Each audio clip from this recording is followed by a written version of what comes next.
గంటన్నర అంటున్నారు.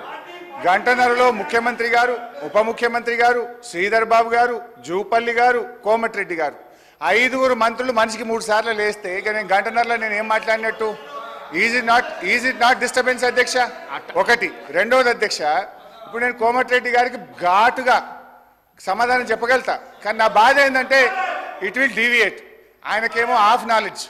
ఇప్పుడు ఆయన ఏం మాట్లాడిండు? Yes, you are half knowledge fellow.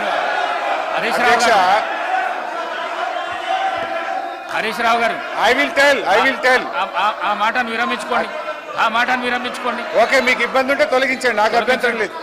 Right అధ్యక్ష, ఆ పదాన్ని తొలగించండి. సార్ ఆయనకు వారికి హాఫ్ నాలెడ్జ్ కాదు సార్, ఆకారం పెరిగింది చెప్పి అసలు నాలెడ్జ్ లేదని. ఆకారం పెరిగింది, ఆయన నాలెడ్జ్ ఎక్కడ సార్? ఆయన ఒక డమ్మీ మినిస్టర్, ఆయన డమ్మీ అల్లుడు. ఆయనకు హాఫ్ నాలెడ్జ్ కాదు, ఆకారం పెరగానే సరిపోదు, బుద్ధి ఉండాలి. దళితులు ముఖ్యమంత్రి అన్నాడా లేడా? మీ మామ అన్నాడా లేడా? తప్పు చెప్పు, మీ మామ అన్నాడా లేడా? ఇదే కోమటిరెడ్డి వెంకటరెడ్డి గారు 50 కోట్లకు పిసిసి అధ్యక్ష పదవి కొనుక్కున్నారు రేవంత్ రెడ్డి గారని ఈయనే చెప్పింది కదా సార్. మరి దాన్ని ఏమంటారు అధ్యక్ష? ఇదే కోమటిరెడ్డి వెంకటరెడ్డి గారు జిల్లా కలెక్టరేట్లు, సచివాలయాలు అద్భుతంగా కట్టిండు కేసీఆర్ గారని ఈయన గారే చాలా సార్లు మెచ్చుకున్నాడు అధ్యక్ష. ఇవాళ నేను ఎందుకు ఆ మాట అన్నంటే అధ్యక్ష, కోమటిరెడ్డి వెంకటరెడ్డి గారు మేము అగ్రికల్చర్కు 72,000 కోట్లు పెట్టమన్నాడు అంటూనే మళ్ళీ వెంటనే ఇరిగేషన్కి 22,000 కోట్లు పెట్టమన్నాడు. ఆయనకు అర్థం కాని ఏంటంటే బట్టి గారు చేసిన అంకెల గారడి వారికి అర్థం కాలే. వారు పెట్టిన అగ్రికల్చర్ 72,000 కోట్లలో అన్ననే ఇరిగేషన్ ఉన్నది, అన్ననే కరెంట్ ఉన్నది, అన్ని కలిపి మాయ చేసి అగ్రికల్చర్కి ఏదో ఎక్కువ పెట్టినా అని బట్టి గారు చేసిన మాయను ఆయన అర్థం చేసుకోక అగ్రికల్చర్ 72 వేరే చెప్పిండు, ఇరిగేషన్ 22 వేరేగా చెప్పిండు. అందువల్ల నేను ఆ మాట అన్న తప్ప వేరే అనలే. ఆయనకి ఇబ్బంది అయితే నాకు అభ్యంతరం లేదు అధ్యక్ష. ఇక పోతే అధ్యక్ష, నేను ఒకటే విషయం గౌరవనీయులు బట్టి గారిని కోరుతా ఉన్నా అధ్యక్ష.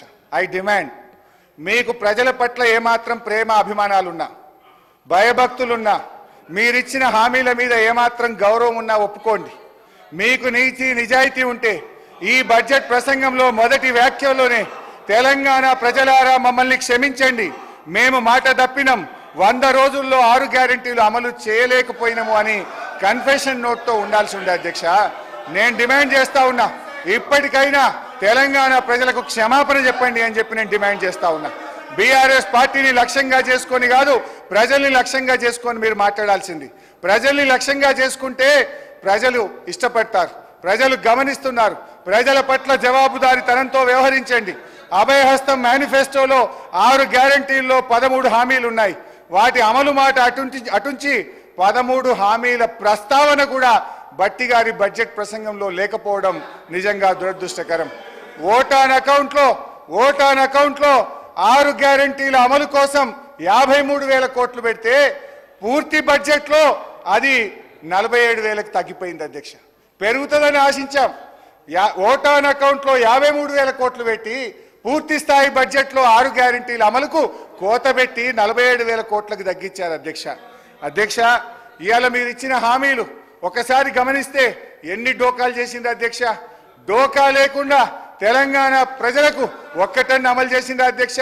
మీరు 6 గ్యారెంటీలో చెప్పారు, ప్రతి మహిళకు నెలకు 2,500 ఢోకా, అవ్వ తాతలకు 4,000 పింఛన్ ఢోకా, దివ్యాంగులకు 6,000 పెన్షన్ ఢోకా, అన్ని పంటలకు మద్దతు ధరకు 500 బోనస్, కళ్యాణ లక్ష్మి ఎంట తులం బంగారం, ప్రతిరోజు సీఎం ప్రజా దర్బార్, ప్రభుత్వంలో ఆర్టీసీ విలీనం, నిరుద్యోగ భృతి 4,000, ఉద్యోగ ఉపాధ్యాయులకు 4 డిఏలు పిఆర్సీ, మొదటి ఏడాది 2 లక్షల ఉద్యోగాలు, 25,000 పోస్టులతో మెగా డిఎస్సి, విద్యార్థులకు 5 లక్షల విద్యా భరోసా కార్డు, డిసెంబర్ 9 రైతులందరికీ 2 లక్షల రుణమాఫీ, రైతు భరోసా రైతన్నలకు, కౌలు రైతులకు 15,000 డోకా, ఆటో డ్రైవర్లకు 12,000 ఆర్థిక సహాయం.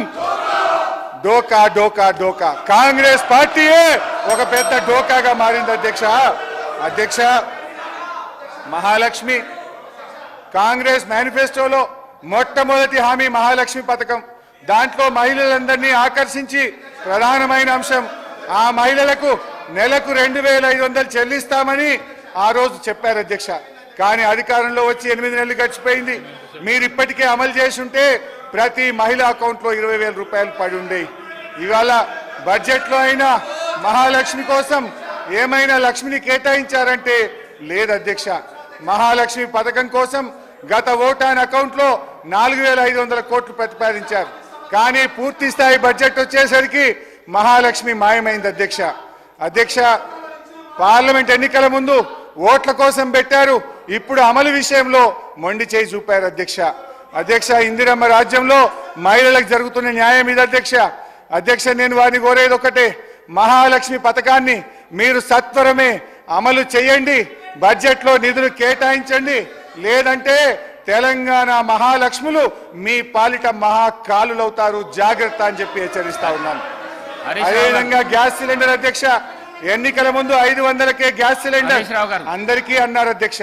కానీ ఇవాళ షరతులు పెట్టారు. హరీష్ రావు గారు కన్క్లూడ్ చేయండి సబ్జెక్ట్ కన్క్లూడ్ చేయండి ప్లీజ్.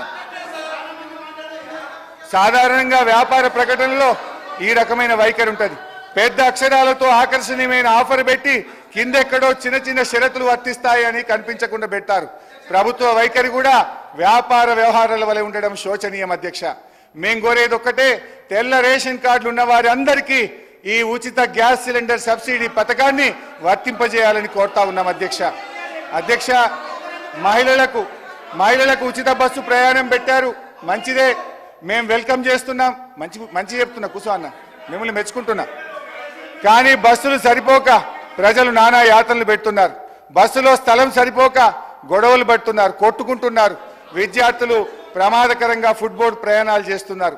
అందువల్ల దయచేసి కొత్త బస్సులు కొనండి, బస్సుల సంఖ్య పెంచండి. ఎక్కడైతే 1,500 గ్రామాలకు బస్సులు లేవో వాటికి బస్సులు వేయాలని చెప్పి మీ ద్వారా ప్రభుత్వానికి విజ్ఞప్తి చేస్తున్నాను. అధ్యక్ష, రైతు భరోసా, దయచేసి రైతు భరోసాను వానకాలం పంట కాలానికంటే ముందు ఇవ్వాలి, ఆలస్యమైతుంది. తొందరగా రైతు భరోసాను అందించాలని కోరుతున్నాను. వ్యవసాయ కూలీలకు 12,000 ఇస్తామని బడ్జెట్లో చెప్పారు. ఈ రాష్ట్రంలో 52 లక్షల మంది ఎన్ఆర్ఈజీఎస్లో నమోదు చేసుకున్నటువంటి కూలీలు ఉన్నారు. మొత్తం 52 లక్షల మందికి నెలకు 12,000 చొప్పున, సంవత్సరానికి 12,000 చొప్పున వారందరికీ ఇవ్వాలి. కోతలు షరతులు పెట్టొద్దని మీ ద్వారా ప్రభుత్వాన్ని కోరుతా ఉన్నాం. ఒకటి సార్, గౌరవ సభ్యుడు హరీష్ రావు గారు దాదాపు 1.5 గంట అయింది సార్ మాట్లాడబట్టి. 1.5 గంటకెళ్ళి ఒక్కసారి కూడా ఆయన బడ్జెట్ మీద మాట్లాడకపోగా ఆయన భయపడతారు సార్. ఒకటే సార్, ఆయన గ్యారంటీలు అంటున్నాడు సార్. గౌరవ హరీష్ రావు గారు మాట్లాడిందంతా కూడా సభని తప్పుతో పట్టించేదిగా ఆయన మాట్లాడి చూస్తున్నాడు సార్. 1.5 గంటకెళ్ళి ఆయన ఆడికే వస్తారు. ఆయన గ్యారంటీల విషయం అంటుండు సార్, గ్యారంటీల విషయం అంటున్నాడు. 2001లో ఆయన పార్టీ పెట్టినప్పుడు సార్, కొండా లక్ష్మణ్ బాబుజీ గారి ఇంట్లో పార్టీ పెట్టినప్పుడు నేను తెలంగాణ పార్టీ పెడుతున్నాం, రాష్ట్రాన్ని తెలంగాణ వచ్చే మొట్టమొదటి ముఖ్యమంత్రి దళితుడు అవుతాడు, దళితుడిని చేయలేకపోతే మెడ మీద తల తీసుకుంటా అని ఆ రోజు ముసలైనవి సార్.